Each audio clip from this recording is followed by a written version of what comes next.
Vamos passar para o próximo tópico.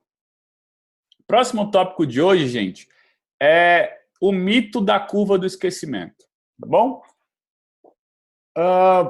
No estudo para concurso, gente, tem muita gente que fala besteira, tá certo? E tem muita gente que fala muitas verdades, tá?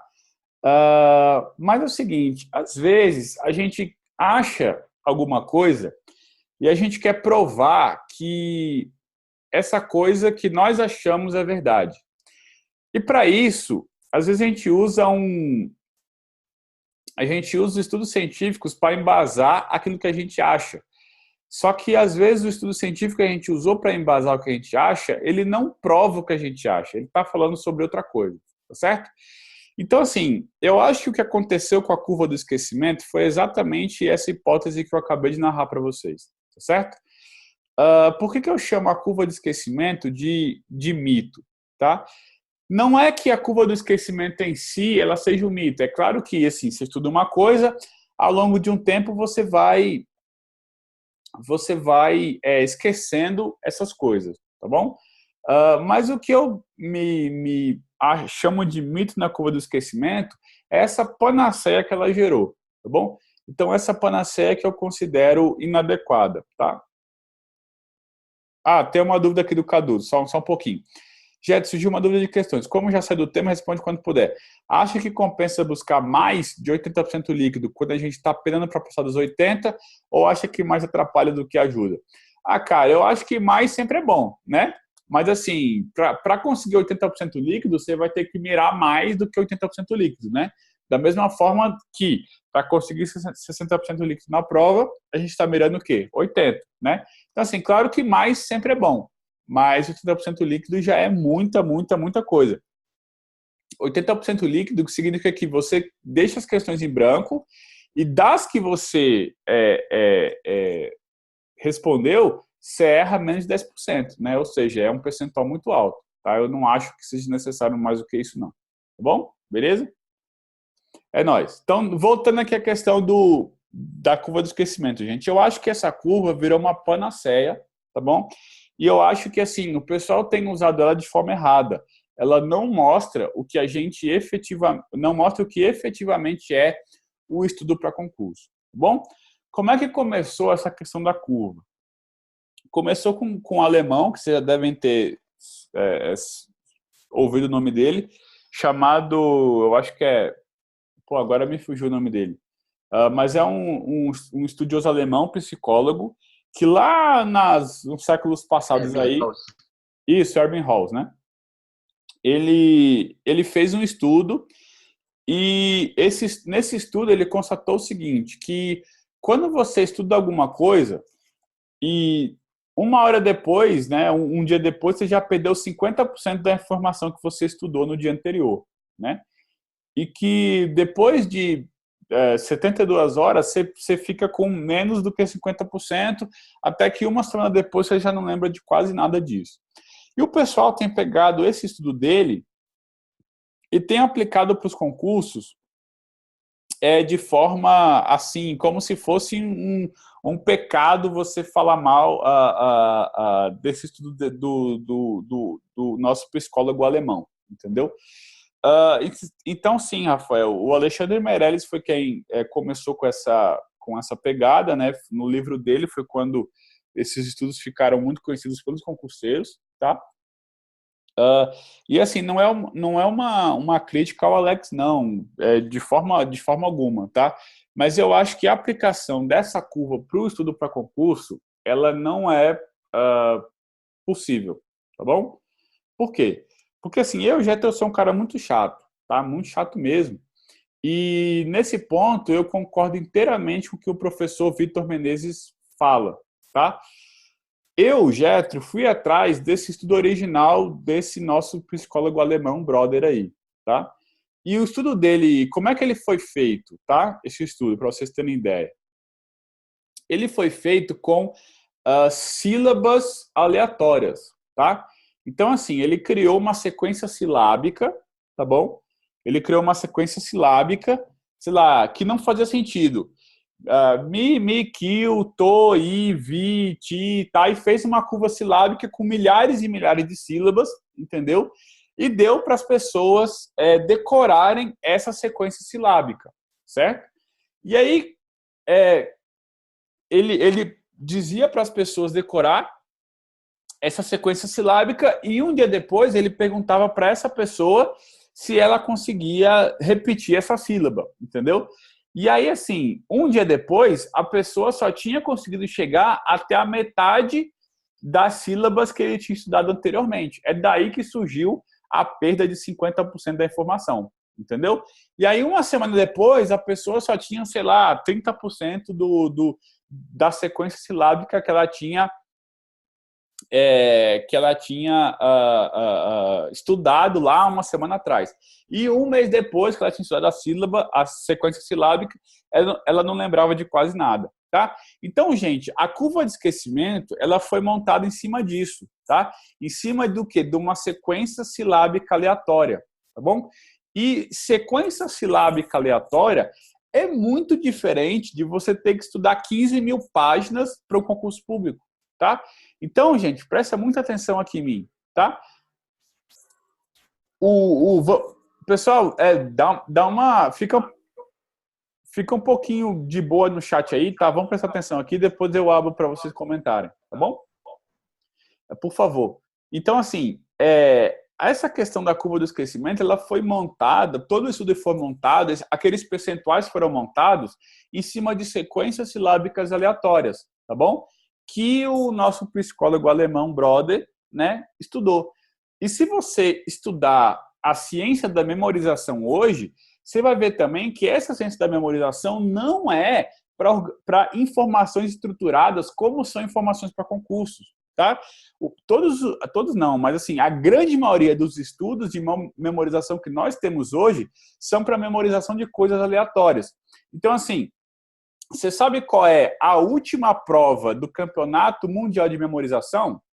É alguém pegar um baralho, misturar esse baralho e dar para o cara decorar, entendeu? E aí o cara só tem, sei lá, 3 minutos, eu acho, para olhar e para decorar o baralho. Ou seja, as técnicas de memorização que são utilizadas hoje são técnicas para informações não organizadas, ou seja, informações aleatórias. Da mesma forma que você pega um baralho, embaralha esse baralho e tenta decorar a ordem que formou, né? Não é a mesma coisa, cara, de você estudar 15 mil páginas para o concurso, tá? Então é por isso que eu acho que essa questão científica da curva do esquecimento, ela é aplicável onde? Em informações não organizadas, em informações aleatórias. De que são exemplos? Decorar baralho, decorar sequência numérica, como o pi, decorar sílabas, né, como é o estudo do nosso psicólogo alemão, Broder, tá bom? E decorar esse tipo de coisa, testar o cérebro nesse tipo de coisa, é muito diferente do que você ter que decorar, do que você ter que estudar e compreender e memorizar 15, 20 mil páginas para um estudo para concurso público, tá? Então, eu acho que essa curva do esquecimento, do jeito que ela é aplicada hoje, para concurso público, ela não é nada mais, nada menos do que um mito e um mito dos grandes, tá bom? Porque estudar o conceito de licitação, de ato administrativo, de habeas corpus, de habeas data, do que for, estudar esse conceito e memorizar esse conceito é muito diferente do que você memorizar um baralho ou você memorizar uma sequência silábica, tá? Então, assim, no estudo para concurso, existe uma curva do esquecimento? Claro, mas isso é normal, é do cérebro humano, tá? Agora, eu dizer que 50% da informação que eu estudei no dia anterior eu vou esquecer no dia posterior, eu já acho isso exagerado. Por quê? Porque como é que o psicólogo media? Ele media o quão longe as pessoas conseguiam chegar onde? Na sequência silábica que ele tinha feito, né?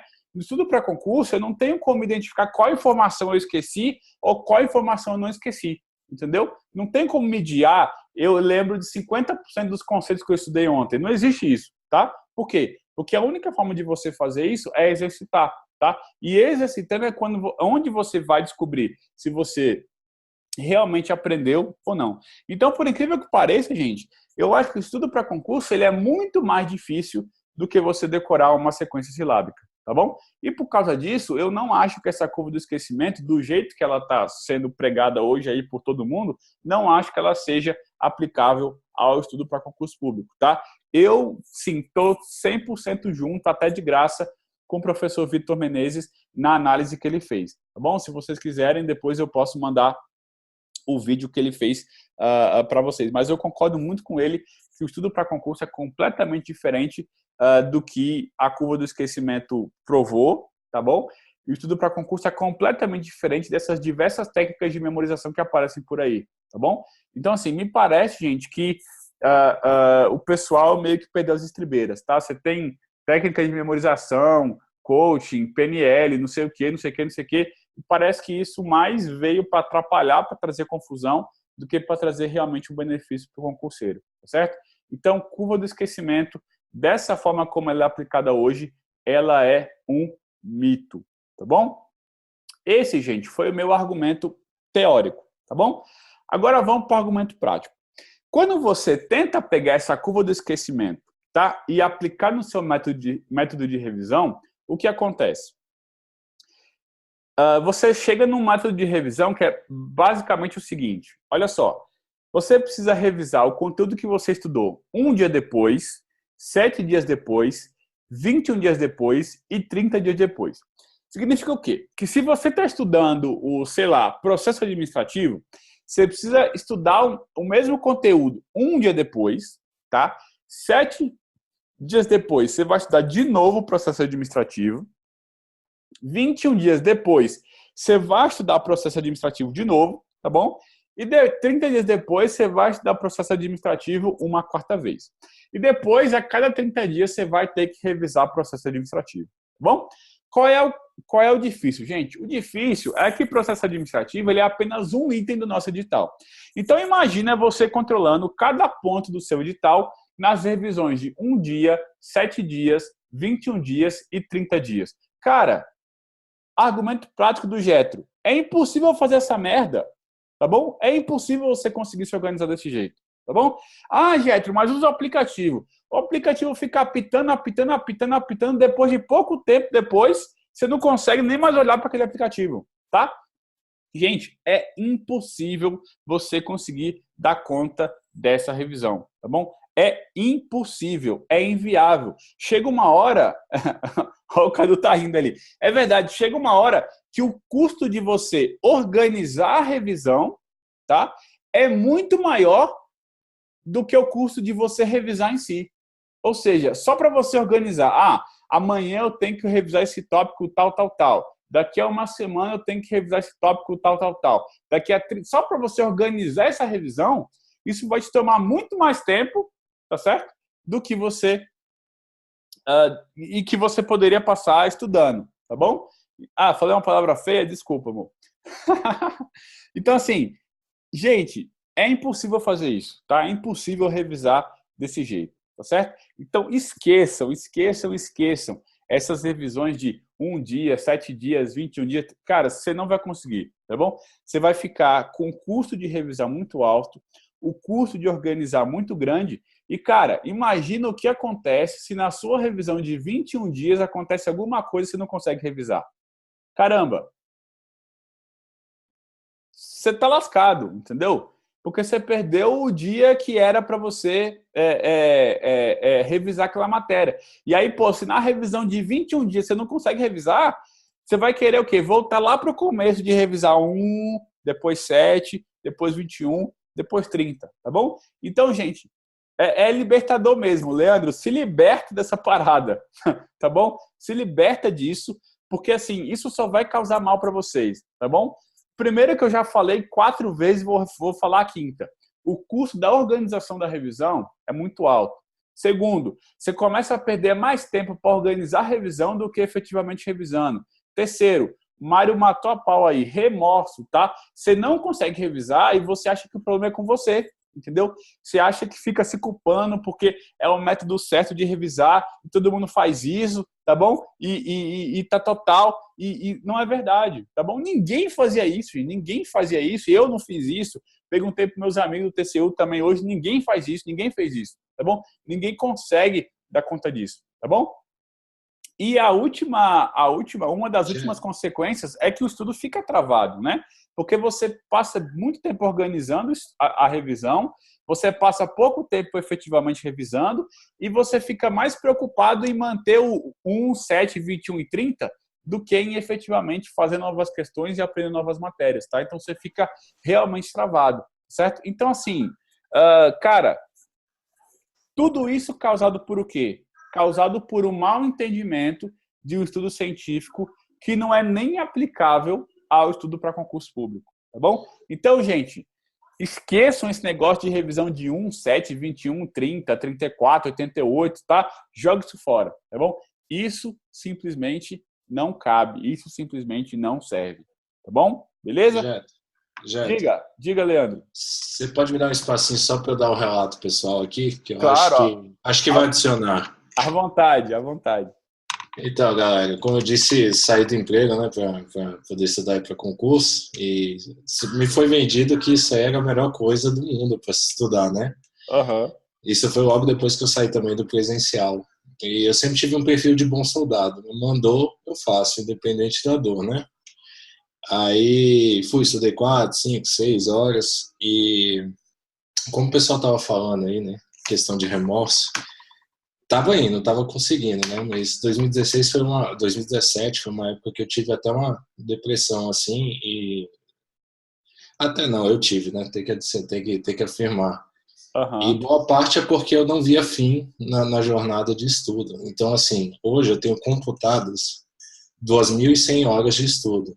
Aham. Dessas horas, e mesmo com esse tanto de horas, eu nunca consegui fechar todo o conteúdo do TCU, porque Aham. dessas 2.100 horas, mais de 1.000 horas foram de revisões. Ou Aham. seja, eu tinha uma rotina de 6 horas de estudo, onde eu revisava 3 horas e meia a 4 horas. E outras duas apenas eu evoluía, dar uma tartarugada no meu avanço, né? Aham. E era um parto você trocar de material, porque aí você tinha que, além da organização de revisar o material antigo, você tinha a transição para o novo, que era Uhum. uma loucura, né? Sim. E, e é aquela coisa, assim, eu estava sempre despendendo o máximo de energia possível e eu me via andando migalhas, assim, né? Migalhas, migalhas. Enquanto, assim, tinha gente que falava, estudei, sei lá, 3 horas e passei. Eu falei, como? Impossível. Com 3 horas você vai ter que passar, sei lá, 2 horas revisando, 1 hora você não vai fazer nada, né? Aham. Então, Aham. eu também, foi uma pessoa que também sei como uma verdade absoluta. Vou até usar redundância para ressaltar, né? Aham. Então, e aí quando você falou, esquece isso, só avança, meu amigo, em semanas eu já estava em organização do Estado, tipo, eu Aham. demorei meses para chegar lá com o método antigo, né? E Aham. uma coisa também que acho que você pode adicionar no seu argumento contra esse estudo é quando a gente está revisando todo o material, a gente está revisando dados que na nossa cabeça podem até parecer não estruturados, como, sei lá, prazos, metodologias, e a outra parte é a teoria que é estruturada, que é a maior parte do material. Então, por exemplo, eu passava 4 horas lendo, sei lá, princípios da administração pública e depois princípios de novo. Nada do decoreba, né, que eu realmente precisava, mas assim, a parte estruturada que eu já tinha decorado, ó. Então, aí você tinha que ainda despender energia para você conseguir se manter na linha para repetir aquele negócio que você já fez tantas vezes, mas você já tinha decorado porque é estruturado, faz lógica, faz sentido. Para Uhum. chegar num mínimo que era, sei lá, o decoreba mesmo, sei lá, o artigo 24 da Lei de Licitações, por exemplo. Aquilo Aham. você pode colocar como decoreba uma coisa menos estruturada. Aí talvez venha valer a pena você repetir, repetir, repetir, mas, sei lá, a parte de princípios, a parte de conceitos de licitações, né, o que afeta, qual é por ser uma decorrência da impessoalidade, por exemplo, isso aí você já sabe, você não precisaria reler, né, tantas vezes. É isso Isso aí. causava uma desmotivação muito grande mesmo. E era inefetivo, e era ineficaz porque eu já sabia, né? E era a maior parte é o que tomava mais tempo na minha revisão, era isso. Uhum. Uhum. Enfim, tá aí o depoimento e o livramento, né? Tá, até tirei um peso do meu coração falando essas coisas aí, cara. Aham. Entendi. Entendi. Pois é, cara. Só lendo um comentário do Mário aqui, ele falou o seguinte: acho que os professores que pregam isso efetivamente não fizeram. Mário, eu tenho certeza que eles não fizeram, tá bom? Tenho certeza absoluta mesmo. E dizem que se tivessem feito, teriam passado em menos tempo. Cara, eu não sei não, bicho, eu duvido, velho, porque eu acho que eles usariam mais tempo. Tanto é, gente, que olha só, deixa eu contar um segredo para vocês aqui, tá? A maioria de quem faz coach, faz coach com esses grandes coaches que vocês conhecem aí, tá? A maioria deles não passa não, tá bom? A maioria deles não passa, tá?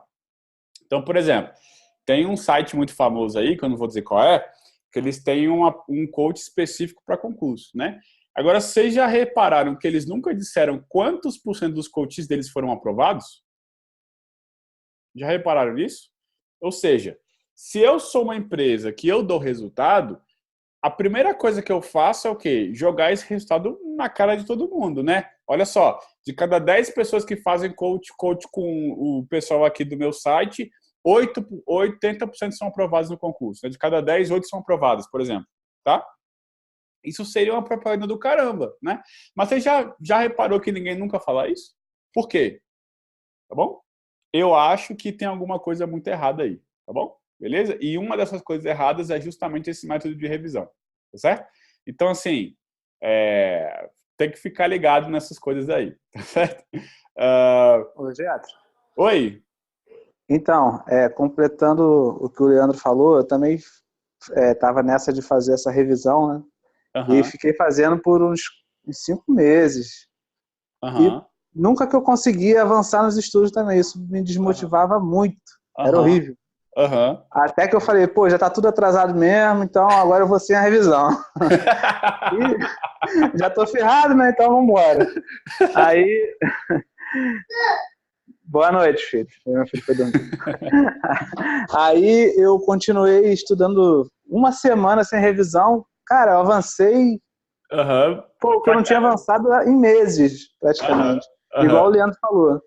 E aí eu acabei criando meu próprio método de revisão. Né? Eu fiz uma tabela lá e fui revisando conforme dava, conforme achava a necessidade. Enfim, achei que fluiu muito melhor. E eu acho, aí um achismo meu, que esse método de revisão da curva do esquecimento vai muito também para a galera vender coaching, né? Claro, então, com certeza. Pois é, vender o milagre da revisão que você não conhece. É isso aí. Então, pois é, eu acho que é por aí. E eu acho que o Rodrigo também matou a pau a questão, viu, cara? Porque é o seguinte, a partir do momento que você tem uma coisa que todo mundo, entre aspas, sabe que tem que fazer, que é muito importante e não consegue fazer, qual é a reação natural? A primeira é pedir ajuda, entendeu? E é justamente nessa ajuda onde os coaches são mais bem remunerados, vamos dizer assim, tá certo? Então, assim, novamente, gente, eu não acho que essa parada aí vai para frente, não, tá? Primeiro, ninguém usa essa parada, velho. Então, por exemplo, assim, vamos ser um pouco mais técnicos aqui, né? Existem basicamente 2 tipos de leis, né? Tem as leis jurídicas e as leis da natureza, né? A lei jurídica, ela tem uma característica que a lei da natureza não tem. A lei jurídica, ela é respaldada por aquilo que em hipótese, pode ser verdade. Então, por exemplo, no caso de uma lei natural, tá? Você tem 2 possibilidades. Uma é a hipótese que você faz, tá? E a outra é a realidade. Entendeu? Então, assim, na lei natural, o que vale é a realidade, entendeu? Não interessa, tá? Se você tem uma hipótese muito forte. Se essa realidade não tiver respaldada na lei, tá bom? A sua hipótese vira um lixo, tá? Então, o que vale na lei natural é a realidade, tá certo? E não o que a sua hipótese afirmava. Na lei jurídica, esse confronto entre norma e realidade é um pouco diferente, porque prevalece a norma e não a realidade. Tá? Então, por exemplo, uma pessoa que faz ilegalidade, por que essa realidade de cometer ilegalidade é reprovável? Porque num conflito entre tese e realidade, no direito prevalece o quê? Prevalece a tese, prevalece a lei, prevalece a norma, entendeu? E no estudo para concurso público, a gente está se aproximando mais da lei jurídica, o que é errado, do que da lei natural. Não sei se vocês estão me entendendo. Ou seja, na lei jurídica, parece que, ou melhor dizendo, no estudo para concurso, parece que o pessoal está dizendo assim, faço o que eu digo, mas não faço o que eu faço. Ou seja, ninguém fez nada disso e todo mundo manda fazer. Entendeu? Ou seja, parece que o que está prevalecendo é a hipótese e não a realidade. Quando que, na verdade, deveria se prevalecer o quê? A realidade. E a realidade é o quê? Todo mundo que passou em concurso nunca usou esse negócio. Então, por que quem está estudando precisa usar? Tá? Então, deve prevalecer o quê? A realidade e não a hipótese teórica dessa curva do esquecimento, que até a hipótese teórica não é lá muito confiável. Tá bom? Novamente, gente, a curva do esquecimento, como ela foi feita, ela foi estudada para informações não organizadas, informações aleatórias e não estruturadas. O estudo para concurso, ele se baseia justamente em informações estruturadas. São frases que fazem o quê? Sentido.